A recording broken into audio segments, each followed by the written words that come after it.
sabato di festa nel comune di Paese nel Trevigiano, dove si è festeggiato il Carnevale 2018.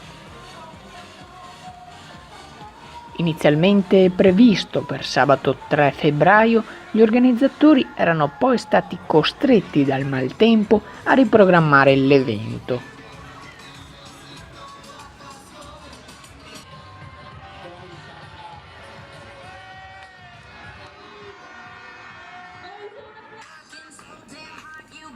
Sole ma soprattutto molto vento oggi.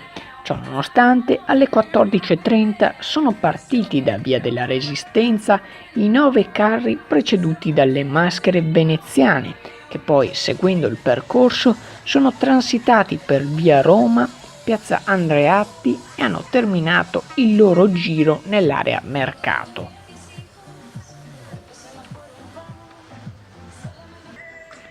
Nonostante il periodo di carnevale sia già terminato, in molti hanno deciso di passare il pomeriggio qui ad ammirare le coreografie dei gruppi allegorici e le grandi opere di cartapesta.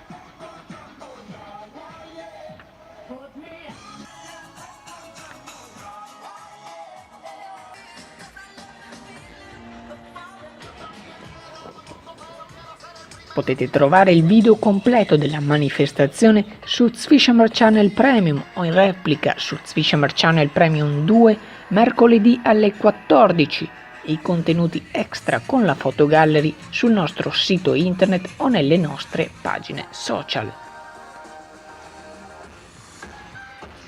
Zwischamer Channel News, Paese.